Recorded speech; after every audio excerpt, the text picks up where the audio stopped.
TP. Hariprasad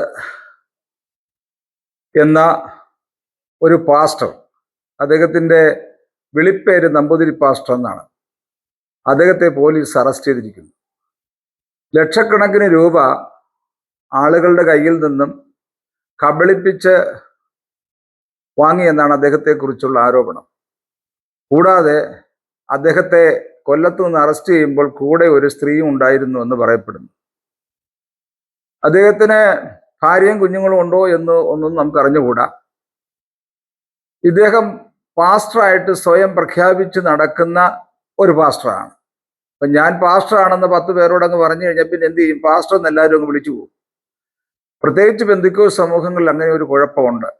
വെള്ള ഷർട്ടും clean ഷേവും ഒക്കെ ധരിച്ച് ഷർട്ടും ഒക്കെ ഇൻ ചെയ്ത് നല്ല കുട്ടപ്പനായിട്ട് നടക്കുകയാണെങ്കിൽ, ഒരു പ്രൈസ്തലോടൊക്കെ പറയുകയാണെങ്കിൽ, നമ്മളും തിരിച്ച് പ്രൈസ്തലോട് പറയും, കർത്താവിൻ്റെ ദാസൻ എവിടുന്ന് വരുന്നു എന്ന ചോദ്യമൊക്കെ നമ്മൾ ചോദിക്കും, പരിചയപ്പെടും. അദ്ദേഹം നമ്മളെ കയ്യിലെടുക്കുകയും ചെയ്യും. ഇദ്ദേഹത്തിൻ്റെ സഭയുള്ളതായിട്ട് അറിവില്ല. ഇദ്ദേഹം ബൈബിൾ സ്കൂളിൽ പഠിച്ചിട്ടുണ്ടോ എന്ന് അറിയില്ല. ഇദ്ദേഹത്തിൻ്റെ ഓർഡിനേഷൻ ഉണ്ടോ എന്നും അറിയില്ല. ഇദ്ദേഹം എവിടുത്തുകാരനാണ് എന്നും ആ ദേശനിവാസികൾക്ക് അറിഞ്ഞുകൂടാ. പക്ഷേ ഇദ്ദേഹം പാക്കിലിനടുത്ത് മുളക്കുഴ എന്ന് പറയുന്ന സ്ഥലത്ത് വന്ന് ഒരു വീട് വാടകയ്ക്കെടുത്ത് അവിടെ പെന്തിക്കോസ്ത് പാസ്റ്റർ ആണെന്ന് പറഞ്ഞൊരു ആരാധനയൊക്കെ തല്ലിക്കൂട്ടി അവിടെ അങ്ങ് സുഖമായിട്ട് കഴിയുകയായിരുന്നു 2023 മുതൽ. ഈ സഭയുടെ പേര് പെന്തക്കോസ്റ്റൽ മിഷൻ ഓഫ് ഇന്ത്യ എന്നാണ്. അങ്ങനെ ഒരു സഭ ഉള്ളതായിട്ടൊന്നും നമ്മുടെ അറിവിൽ ഇല്ല. പ്രധാനമായിട്ട് പരമ്പരാഗതമായ രീതിയിൽ ആരാധിച്ചു പോകുന്ന കുറെ സഭകളുണ്ട് കേരളത്തിൽ. ആ സഭയിലെല്ലാം ആയിരക്കണക്കിന് വിശ്വാസികളുമുണ്ട്. ഇവിടെ പെന്തിക്കോസ് സഭകൾക്കൊരു കുഴപ്പമല്ല, അതാ വേദപുസ്തക അടിസ്ഥാനത്തിലുള്ള ആരാധനയുടെയും ആ സഭയുടെ ഘടനയുടെയും ഒരു രീതിയാണത്. പൗരോഹിത്യ സഭകൾ പോലെ ഒരു അഖിലലോക നേതാവും പിന്നെ താഴോട്ടൊത്തിരി നേതാക്കന്മാരും ബിഷപ്പന്മാരും കർദിനന്മാരും ഒക്കെ ഉള്ള ഒരു എപ്പിസ്കോപ്പൽ സഭയല്ല ഈ പെന്തിക്കോസ്ത് സഭ എന്ന് പറയുന്നത്. ആർക്കും സഭ ആരംഭിക്കാം. പെന്തക്കോസ്ത് സഭ എന്ന് ബോർഡും വെക്കാം. ഒരു കോൺഗ്രിഗേഷനാണ്, ഒരു ഫെലോഷിപ്പാണ് പെന്തക്കോസ്ത് കൂട്ടായ്മകളെല്ലാം. അതൊരു പൗരോഹിത്യ സഭയുടെ ഭാഗമല്ല. പൗലോസ് പറയുമ്പോൾ എൻ്റെ പ്രിയ സഹോദരന്മാരെ എന്നാണ് ബൈബിളിൽ സഹപ്രവർത്തകരെയും ഓരോ സ്ഥലത്തെ വിശ്വാസികളെയും ദേവദാസന്മാരെ പൗലോസ് സംബോധന ചെയ്തത് അങ്ങനെയാണ്. ലേഖനങ്ങളല്ല എൻ്റെ പ്രിയ സഹോദരന്മാരെ.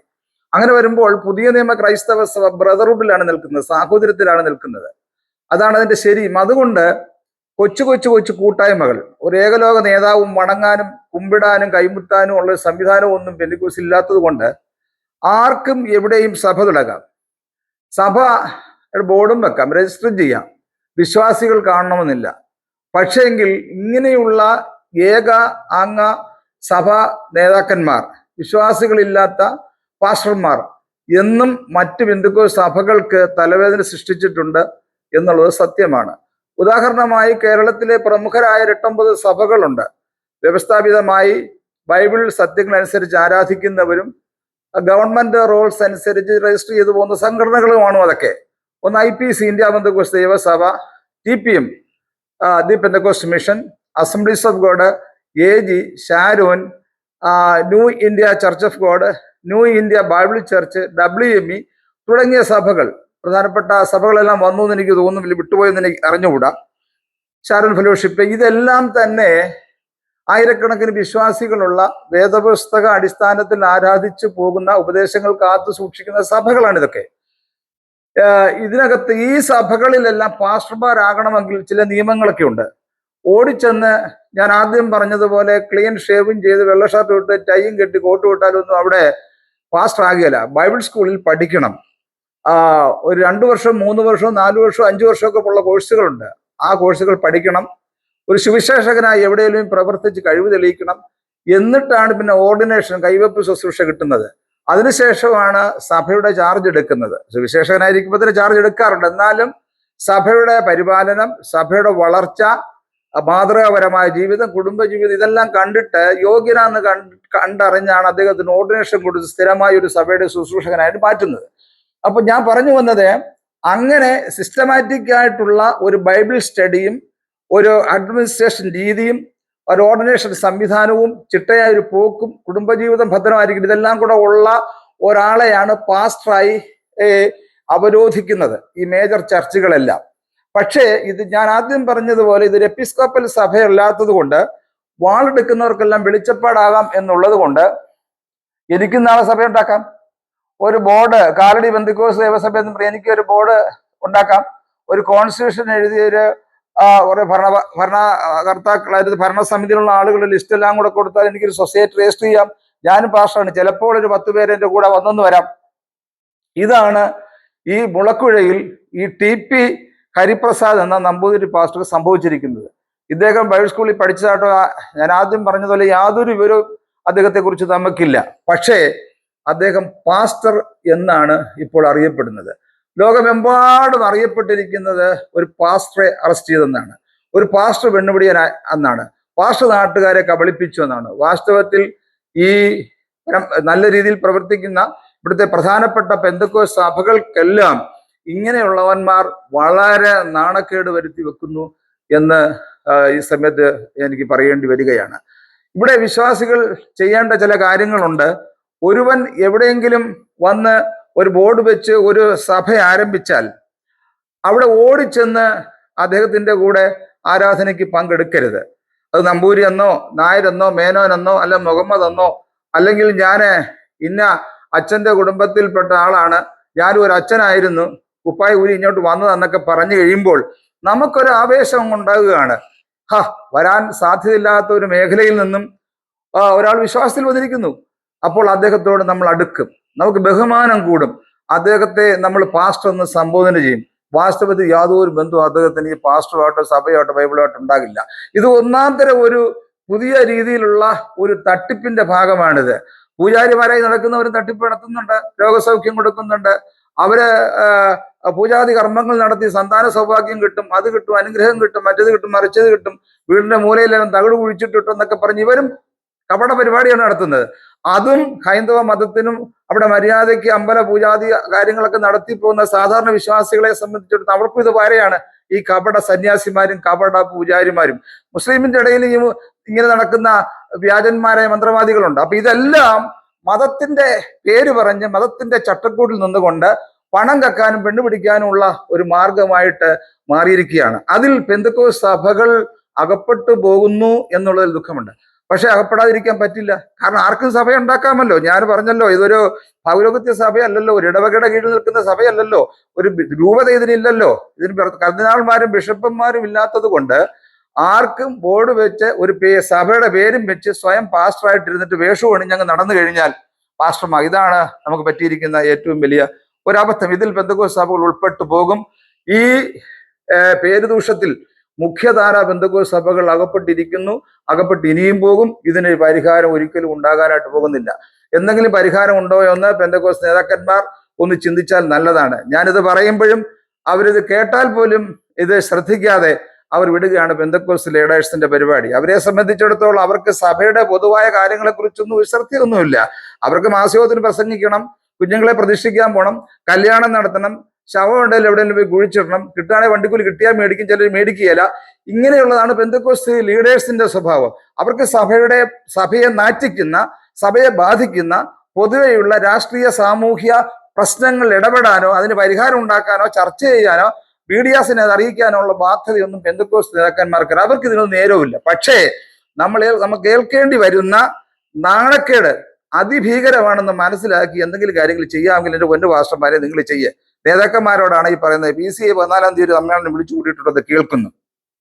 അപ്പോൾ ഇവിടെ സംഭവിച്ചിരിക്കുന്നതാണ് ഈ ഹരിചന്ദ്ര പ്രസാദ് നമ്പൂതിരി പാസ്റ്റർ, നമ്പൂതിരി ആയിരിക്കാം, പക്ഷേ അദ്ദേഹം പാസ്റ്റർ അല്ല, സഭയില്ല, ഓർഡിനേഷൻ ഇല്ല, ബൈബിൾ സ്കൂളിൽ പഠിച്ചിട്ടില്ല, ഒന്നുമില്ല എന്നാണ് എൻ്റെ അന്വേഷണത്തിൽ നിന്ന് എനിക്ക് മനസ്സിലാക്കാനായിട്ട് കഴിയുന്നത്. ഇനി ബൈബിൾ സ്കൂളിൽ പഠിച്ചിട്ടുണ്ടെങ്കിൽ പോലും അദ്ദേഹത്തിന് സഭയില്ല എന്ന് നാട്ടകത്തുള്ള ധാരാളം വിശ്വാസികൾ പാസ്റ്റർമാരും എന്നെ വിളിച്ചു പറഞ്ഞതിന്റെ അടിസ്ഥാനത്തിലാണ് ഈ വീഡിയോ ഞാൻ ഇടുന്നത്. മറ്റൊരു കാര്യം നമ്മൾ ചെയ്യേണ്ടത്, എവിടെയെങ്കിലും വന്നൊരു പെന്തക്കോസ്ത് ബോർഡ് വെച്ച്, പെന്തക്കോസ്ത് സഭയാണെന്ന് പറഞ്ഞ് ബോർഡും വെച്ച് ഒരു ഹാർമോണിയം കൊണ്ടുവച്ച് ഒരു തമ്പേറും വെച്ച് കൊട്ടും പാട്ടും തുടങ്ങിയാൽ ഒരു പേരിൽ ഒരു പുതുമ തോന്നിയാൽ ചാടിക്കേറി അങ്ങോട്ട് കൈ കൊടുക്കാനും ചങ്ങാത്തം കൂടാനും അവരോടുകൂടെ ആത്മീയ ശുശ്രൂഷകൾ പങ്കെടുക്കാനും ദൈവത്തെ ഓർത്ത് പോകരുത്. ആദ്യം അന്വേഷിക്കണം, ഇതിന് ഭാര്യയും മക്കളും ഉണ്ടോ, ഇദ്ദേഹം ഏത് നാട്ടുകാരനാണ്, ഏത് സഭയിലാണ് ഇദ്ദേഹം വിശ്വാസ സ്നാനമേറ്റത്. അത്യാവശ്യം ചോദിക്കാം, നിങ്ങൾ ഏത് സഭയുടെ മെമ്പറാണെന്നുള്ള സർട്ടിഫിക്കറ്റ് കാണിക്കൂ. അങ്ങനെ ഒരു സഭയിൽ നിന്ന് നമ്മൾ വേറൊരു സഭയിലേക്ക് മാറുമ്പോൾ ആധികാരികമായി കത്ത് വാങ്ങി മാറണമെന്നാണ് നിയമം. ഈ സഭയിലെ മെമ്പറായിരുന്നു ഞാൻ, ഇദ്ദേഹം അതുകൊണ്ട് ആ സഭയിൽ ചേർക്കുന്നതിന് പരാതിയില്ല എന്ന് പറഞ്ഞ് കത്ത് കൊടുത്താണ് സാധാരണ മാറേണ്ടത്. അപ്പൊ ന്യായമായി ചോദിക്കുക, നിങ്ങൾ ഏത് സഭാംഗമാണ്, കത്തുണ്ടോ, നിങ്ങൾ സ്നാനപ്പെട്ടിട്ടുണ്ടോ, ഭാര്യയുണ്ടോ, മക്കളുണ്ടോ, ഏത് ബൈബിൾ സ്കൂളിൽ പഠിച്ചു, എന്താണ് പെന്തിക്കോസ്ത് സഭയുമായിട്ടുള്ള നിങ്ങൾക്ക് പാരമ്പര്യമായിട്ടുള്ള ബന്ധം, ഈ കാര്യങ്ങളൊക്കെ അറിഞ്ഞ് മനസ്സിലാക്കി ബോധ്യപ്പെട്ട് സത്യസന്ധനായ ഒരു സുവിശേഷകനാണ് എന്ന് അറിഞ്ഞെങ്കിൽ മാത്രമേ അദ്ദേഹത്തിന്റെ കൂടെ ആരാധനയിൽ പങ്കെടുക്കാവൂ. ആ പ്രദേശത്തുള്ള വിശ്വാസ സമൂഹങ്ങൾ, പാസ്റ്റേഴ്സ്, വിശ്വാസികൾ സഹകരിക്കാവൂ എന്ന് ഞാൻ വിനീതമായി അഭ്യർത്ഥിക്കുകയാണ്. നമുക്കിനി അബദ്ധങ്ങൾ വരാൻ സാധ്യതയുണ്ട്. ഒരുപാട് അബദ്ധങ്ങൾ മുമ്പ് പറ്റിപ്പോയിട്ടുണ്ട്, അതിനി സംഭവിക്കാൻ സാധ്യതയുണ്ട്. നിങ്ങൾക്കറിയുമോ, ചന്ദ്രദാസ് എന്ന് പറയുന്ന പച്ചമരുന്ന് പറിച്ച് വിറ്റ് നടന്ന ഒരുവനെ പാസ്റ്ററാക്കി മാധ്യമങ്ങൾ എഴുതിയൊരു കാലം ഓർക്കുന്നുണ്ട്. 99 അദ്ദേഹം ഭാര്യയെ കൊന്നതിന്റെ പേരിൽ അദ്ദേഹത്തെ കോടതി വധശിക്ഷയ്ക്ക് വിധിച്ചു. പത്രങ്ങളിൽ വന്നപ്പോൾ പാസ്റ്റർ ചന്ദ്രദാസ് പാസ്റ്ററെ തൂക്കിക്കൊല്ലാൻ വിധിച്ചു എന്നായിരുന്നു വാർത്ത. ഞാൻ ആ സ്ഥലം സന്ദർശിക്കുകയും അദ്ദേഹത്തിന്റെ വീട് പിന്നെ പോയി കാണുകയും ചെയ്യുകയുണ്ടായി.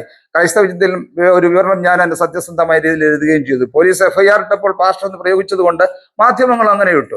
ഇവിടെ പോലീസിനെ സംബന്ധിച്ച് നമുക്കൊന്നും പറയാൻ പറ്റില്ല.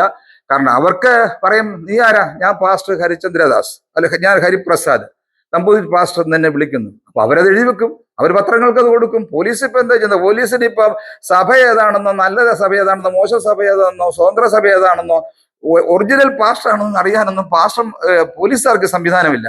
അവരോട് പറയുന്നത് അവർ എഴുതി വിടും. പക്ഷെ നമ്മളെ സംബന്ധിച്ചിടത്തോളം പുതിയൊരു സ്ഥലത്ത് പാസ്റ്റർ എന്നും പറഞ്ഞ് ഒരുത്തൻ വന്ന് ഒരു സഭ ആരംഭിച്ചാൽ അവൻ എവിടുത്തുകാരൻ, ഏത് സഭാംഗം, എന്ന് സ്നാനപ്പെട്ട് ഭാര്യ മക്കളും ഉണ്ടോ, ബൈബിൾ സ്കൂളിൽ പഠിച്ചോ എന്ന് ഇത്യാദി കാര്യങ്ങൾ ചോദിച്ചതിന് ശേഷമേ അദ്ദേഹത്തിന് ഏത് സ്ഥലത്ത് വന്നാലും എത്ര ഉന്നതനാണേലും ശരി അയാൾക്ക് കൈ കൊടുക്കാവൂ എന്ന് ഞാൻ വിനീതപൂർവ്വം അഭ്യർത്ഥിക്കുകയാണ്. ഇത് പറയുമ്പോൾ തമിഴ്നാട്ടിലെ ചില കാര്യങ്ങളൂടെ പറഞ്ഞ് ഞാനങ്ങ് അവസാനിക്കുക. തമിഴ്നാട്ടിൽ ഈ ഒരു കുഴപ്പമുണ്ട്, അവിടെ പാസ്റ്റർമാർക്കല്ല കുഴപ്പം, അവിടെ അച്ഛന്മാരാണ്, മുഴുവൻ അച്ഛന്മാരാ.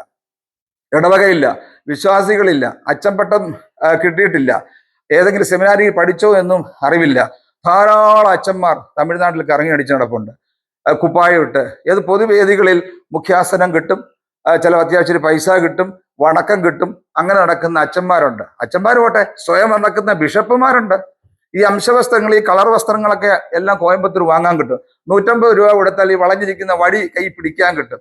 ഏതാ ബിഷപ്പന്മാർ ഒറിജിനൽ ബിഷപ്പന്മാർ പിടിച്ചിരിക്കുന്ന വടി പോലെയുള്ള വടി കോയമ്പത്തൂരിൽ നിന്ന് 150 രൂപയ്ക്ക് വാങ്ങാൻ കിട്ടുമെന്ന് ഒരു പുരോഹിതൻ എന്നോട് പറഞ്ഞത് എനിക്ക് ഓർമ്മയുണ്ട്. അപ്പോൾ ഇത് അവിടെ പൗരോഹിത്യ മേഖലകളിലും തമിഴ്നാട്ടിൽ തട്ടിപ്പുണ്ട്. എല്ലാം അച്ഛന്മാരും ബിഷപ്പന്മാരുമാണ്. ഒരുപാട് പേരുണ്ട്. ഞാൻ പറഞ്ഞല്ലോ, പള്ളിയില്ല, ഇടവകയില്ല, പുരോഹിതന്മാരില്ല, ഒന്നുമില്ല. സ്വയം ഒരു കുപ്പായം മേടിച്ചങ്ങ് ഇട്ടിട്ട് തൊപ്പിയും വെച്ച് കഴിഞ്ഞാൽ അച്ഛനായല്ലോ. ഇതാണ് പാസ്റ്റർമാർ എന്ന പേരിൽ കറങ്ങി നടക്കുന്ന ബിരുദന്മാരായ, പെണ്ണുപിടിയന്മാരായ, പണത്തിന് വേണ്ടി നടക്കുന്ന കള്ളന്മാരായ കുറെ എണ്ണം ഇറങ്ങി പെന്തിക്കോസ്ത് സമൂഹത്തെ നാറ്റിക്കാനായിട്ട് നടക്കുന്നത്. ഇതിൽ വിശ്വാസികൾ അകപ്പെട്ടു പോകരുത് എന്ന് ഞാൻ ഓർപ്പിക്കുകയാണ്. നിങ്ങൾ കണ്ടെത്തി വിശ്വസ്തനെന്നുണ്ടെങ്കിൽ മാത്രമേ, ഒരു സ്വതന്ത്ര സഭ എന്ന് ഓർത്ത പ്രശ്നങ്ങളൊന്നുമില്ല, ഒരു നല്ല ദേവദാസനാണെന്ന് ബോധ്യം ഉണ്ടെങ്കിൽ അദ്ദേഹമായിട്ട് കൈകൊടുക്കുന്നതിനും സഹിതത്തിനും കുഴപ്പമൊന്നുമില്ല. ഇതൊരു തട്ടിപ്പിന്റെ മേഖല തന്നെയാണ് ഈ മതത്തിന്റെ പേരിൽ. അത് ഏറ്റവും കൂടുതൽ പണം പിരിക്കാൻ പറ്റിയത് പെന്തിക്കോസ്തുവാ. കാരണം ഇത്രയും മനസ്സലിവും ആർദ്രതയും സഹായ മനസ്സും മാറോട് ചേർക്കുന്ന ആ ബൈബിളിലെ സാഹോദര്യ സ്നേഹത്തിന്റെ ആ പവിത്രതയും ഉദാത്തമായ അനുഭവമൊക്കെ ഉള്ളത് പെന്തക്കോസ്ത് സമൂഹങ്ങൾക്കാണ്. അണയ്ക്കും, മാറോട് ചേർക്കും. ഇയാളൊരു കഷ്ടപ്പെടുന്ന ഒരാളാണ്, അന്യമതത്തിൽ നിന്ന് വിശ്വാസത്തിൽ വന്ന ആളാണെന്ന് പറഞ്ഞാൽ പൈസ കൊടുക്കും, ധാരാളം പൈസ കിട്ടും. അപ്പോൾ വളരെയധികം സ്നേഹവും ആർദ്രതയും കരുണയും ഒക്കെ ഉള്ള ഒരു സമൂഹമാണ് പെന്തക്കോസ്ത് സഭകൾ. അപ്പൊ അവരുടെ ഒരു അംഗമാണ്, ഒരു പ്രവർത്തകനാണ്, ഞാൻ ഇന്ന മതത്തിൽ നിന്ന് വന്നതാണ്, ഹൈകാസ്റ്റ് റീജിയനിൽ വന്നൊക്കെ പറഞ്ഞു കഴിയുമ്പോൾ നമ്മൾ ആവേശം കൂടും, നമ്മൾ കെട്ടിപ്പിടിക്കും, നമ്മളെല്ലാം ചെയ്തു കൊടുക്കും. അതാണ് നമുക്ക് പറ്റിയിരിക്കുന്ന ഏറ്റവും വലിയ അബദ്ധമല്ല, അത് നമ്മുടെ ഒരു വിശ്വാസി ജീവികളുടെ പെന്തക്കോസ്ത് സമൂഹത്തിന്റെ ഒരു നല്ല വശം തന്നെയാണ്. പക്ഷെ അത് എപ്പോഴും കൈവിട്ടു പോകുന്ന സാഹചര്യമാണ് കണ്ടുവരുന്നത്. ഇങ്ങനെയുള്ള കള്ളന്മാരുടെയും കൂടെ നമ്മൾ മാറോട് ചേർക്കേണ്ടി വരുന്നു, അതിരിക്കേണ്ടി വരുന്നു. അവരാരാണെന്ന് നമുക്ക് അറിയാൻ സാധിക്കുന്നില്ല. ഇന്നലെ ക്രൈസ്തവന്തിക്ക് വന്ന ഒരു കത്ത് ഒരു സ്ത്രീയാണ് അത് അയച്ചതെന്നാണ് എനിക്ക് തോന്നുന്നത്. അതിനകത്ത് വിധവകളെ സഹായിക്കുന്നു, പഠിക്കാൻ നിർവാഹമില്ല കുട്ടികളെ സഹായിക്കുന്നു, വീട് വെച്ച് കൊടുക്കുന്നു, കല്യാണത്തിന് സഹായിക്കുന്നു. അതുകൊണ്ട് ഈ വാർത്ത നിങ്ങൾ ഇടണം. അഡ്രസ്സും ഒന്നുമില്ല ഈ ടീമിന്റെ, ഒരു ഫോൺ നമ്പരും ഉണ്ട്. ഈ ഫോൺ നമ്പരും വെച്ച് ഈ വാർത്തയൊന്ന് കൊടുക്കണം എന്ന് പറഞ്ഞ് ഒരു വാർത്ത ഞങ്ങൾക്ക് വരികയുണ്ടായി. ഒരു ചുമ്മാ ഫ്രീ ആയിട്ട് ഇടണമെന്നും പറഞ്ഞ്. രസം എന്താന്ന് ചോദിച്ചു കഴിഞ്ഞാൽ അതിനടിയിൽ 250 രൂപ രജിസ്ട്രേഷൻ ഫീസ്. അപ്പോൾ 1000 പേര് രജിസ്റ്റർ ചെയ്ത് കഴിഞ്ഞാൽ എത്ര രൂപ കിട്ടും? ഇത് എവിടാണ് ഓഫീസ്? ആരാണ് ഇത് നടത്തുന്നത്? ഈ പണം കൊടുക്കുന്ന ആരാണ്? ഇവർക്ക് പണം കൊടുക്കാനുള്ള ബാങ്ക് അക്കൗണ്ടുകളും അതിനുള്ള ട്രാൻസാക്ഷൻ സംവിധാനങ്ങളും നിയമപ്രകാരം ഇവർക്കുണ്ടോ? എവിടെയാണ് ഓഫീസ്? ആരാണ്? ഒരു പിടിയില്ല. ഒരു ഫോൺ നമ്പരും ഉണ്ട്, സഹായം കൊടുക്കുന്നു, ഇന്ന സഹായം കൊടുക്കുന്നു, നിങ്ങൾ ഇത് വാർത്ത കൊടുത്ത് ഞങ്ങളെ സഹായിക്കണം. അപ്പൊ ലക്ഷക്കണക്കിന് ആളുകളുടെ കൈകളിലേക്കാണ് പത്രത്തിന്റെ ലിങ്കുകൾ പോകുന്നത്. അവർ വായിക്കുമ്പം ശരിയാ, ഇത് സഹായിക്കുന്ന ആളുകളായിരിക്കും, എന്നാൽ 250 രൂപ കൊടുത്ത് രജിസ്റ്റർ ചെയ്യാക്കാന്ന് പറഞ്ഞ പാവങ്ങളെ രജിസ്റ്റർ ചെയ്യും. ഒരു 1000 പേര് രജിസ്റ്റർ ചെയ്താൽ എത്രയായിരിക്കും? 1000 രൂപയായിരിക്കും കിട്ടുന്നത്. അതും കൊണ്ടൊരു മുങ്ങ് ഇവിടെ നമുക്ക് അറിയാൻ പാടില്ല. ഇങ്ങനെയുള്ള തട്ടിപ്പ് സംഘങ്ങൾ ധാരാളം പെന്തക്കോസ്ത് കമ്മ്യൂണിറ്റിക്കിടയിൽ പെന്തക്കോസ്ത് പാസ്റ്റർമാരാണെന്ന് പറഞ്ഞ് വ്യാജം പറഞ്ഞ് സഭയുണ്ടെന്ന് പറഞ്ഞ് നടത്തുന്ന ആളുകളുണ്ട്. പലരും മുമ്പും പിടിയിലായിട്ടുണ്ട്. ഇത് ഈ പിടുത്തം ഒരു അവസാനത്തെ പിടുത്തമാകട്ടെ. ഇനി ഇങ്ങനെ ഉണ്ടാകാൻ ഇടയാകരുത്. അതിന് പ്രാദേശിക പെന്തക്കോസ്ത് സഭകൾ ഇങ്ങനെയുള്ള ആളുകളെ പ്രോത്സാഹിപ്പിക്കരുത്, അവരോട് ചങ്ങാത്തം കൂടരുത്, അവരുമായിട്ട് ആരാധന പങ്കിടരുത്, അവരുടെ വേദി പങ്കിടരുത്. ഇങ്ങനെയുള്ള കുഴപ്പങ്ങളുണ്ടെങ്കിൽ അത് ശരിയായ രീതിയിലല്ല എന്ന് സംശയം തോന്നിയാൽ പോലീസിൽ ഉടനെ റിപ്പോർട്ട് ചെയ്യാൻ നമ്മൾ തയ്യാറാകുകയും കൂടെ ചെയ്യണം. അല്ലെങ്കിൽ നമ്മുടെ സമൂഹത്തിനും നമുക്ക് നാറ്റം സംഭവിക്കുന്നത് എന്ന് ഞാൻ സൂചിപ്പിക്കുന്നു. ഏതായാലും TP ഹരിപ്രസാദ് നമുക്ക് നല്ല ഒരു സമ്മാനമാണ് തന്നിട്ട് പോയിരിക്കുന്നത്. പെന്തക്കോസ്ത് പാസ്റ്റർ എന്നാണ് പത്രങ്ങൾ എഴുതി വിട്ടിരിക്കുന്നത്. പോലീസ് പറഞ്ഞതും അങ്ങനെ തന്നെയാണ്, ടെലിവിഷനിൽ വന്നതും അങ്ങനെ തന്നെയാണ്. അതുകൊണ്ട് ഇതിൽ നിന്നൊരു ഒഴിവുണ്ടാകാനായിട്ട്, ഇതിൽ നിന്നൊരു മോചനം സാധ്യമാകുമോ എന്ന് എനിക്ക് അറിഞ്ഞുകൂടാ. അതിനുവേണ്ടി പെന്തക്കോസ്ത് ലീഡേഴ്സ് എല്ലാം ഒരുമിച്ച് നിന്ന് പ്രവർത്തിച്ച് എന്താണ് പെന്തക്കോസ്ത്, ഏതാണ് പ്രധാനപ്പെട്ട സഭകൾ, എങ്ങനെയാണ് പാസ്റ്റർമാരാകുന്നത്, കാണുന്നവരെല്ലാം പാസ്റ്റർ എന്ന് പറഞ്ഞു കഴിഞ്ഞാൽ ഉടനെ പാസ്റ്റർ എന്ന് എഴുതരുത് പത്രക്കാർ. അത് ഉടനെ മാധ്യമങ്ങൾ ഏറ്റുപിടിക്കരുത്. അതിനുള്ള സംവിധാനം വല്ലതും ഉണ്ടാക്കാൻ കഴിയുമോ എന്ന് എനിക്ക് അറിഞ്ഞുകൂടാ. അതിനുവേണ്ടിയുള്ള ശ്രമം പാസ്റ്റർമാര്, മുഖ്യധാര പെന്തക്കോസ്ത് സഭയിലെ ലീഡേഴ്സ് നടത്തണം. അതിനുള്ള ശ്രമങ്ങൾ നടത്തണം, ജനത്തെ ബോധവൽക്കരിക്കണം എന്ന് മാത്രമാണ് എനിക്ക് ഈ സമയം പറയാനുള്ളത്. നമുക്ക് എങ്ങനെ ഒറിജിനലും ഡ്യൂപ്ലിക്കേറ്റും കണ്ടെത്താം എന്നുള്ളതാണ് വിഷയം. അതെങ്ങനെ പോലീസിനെ ബോധ്യപ്പെടുത്തി കൊടുക്കാം എന്നുള്ളതാണ് വിഷയം. അതേക്കുറിച്ച് എന്തെങ്കിലും ചെയ്താട്ടെ. ദേവദാസന്മാർ അടങ്ങിയിരിക്കരുത്. ഇത് കുറേ സംഭവങ്ങൾ ഇങ്ങനെ അടുത്ത നാളുകളെല്ലാം നടന്നിട്ടുണ്ടായി. കള്ളനോട്ട് കേസിൽ വരെ പാസ്റ്റർമാരെ പിടിച്ച് അകത്തിട്ടിട്ടുണ്ട്. അവസാനം പാസ്റ്റർ എന്ന് വന്നു, ഒരു ബന്ധവുമില്ല. പക്ഷെ വരുന്നതെല്ലാം പാസ്റ്റർമാരെന്ന പേരില്ലാന്നേ, മുഴുവൻ പാസ്റ്റർമാർ, എന്ത് ചെയ്താലും പാസ്റ്റർമാര്. അങ്ങ് പറയുകയാണ് ഞാൻ പാസ്റ്ററാണ്. അപ്പൊ അടി കിട്ടാതിരിക്കാൻ പറയുന്ന പോലീസിന്റെ ഇന്നേ, തല്ല് കിട്ടാതിരിക്കാനൊക്കെ പറയുന്ന, അയ്യോ ഞാനൊരു സുവിശേഷകനാ, ഞാനൊരു പാസ്റ്റർ ഒന്നും ചെയ്തിട്ടില്ല എന്ന് പറയുന്നത്. പക്ഷേ ആ പേരുപയോഗിക്കുന്നത് ഇവൻ പിടിച്ചു നിൽക്കാൻ വേണ്ടിയും കള്ളത്തരം കാണിക്കാനും മോഷണം നടത്താനും അവിഹിതമായ കാര്യങ്ങൾ ഇടപെടാനും വേണ്ടിയാണ്. ഇക്കാര്യത്തിൽ വിശ്വാസികളും പാസ്റ്റർമാർ ജാഗരൂകരാകണം. എന്തെങ്കിലും ഒരു പരിഹാരം ഉണ്ടാക്കാൻ സഭാ നേതാക്കന്മാർ മുന്നോട്ട് വരും എന്നാണ് എൻ്റെ പ്രതീക്ഷ. God bless you.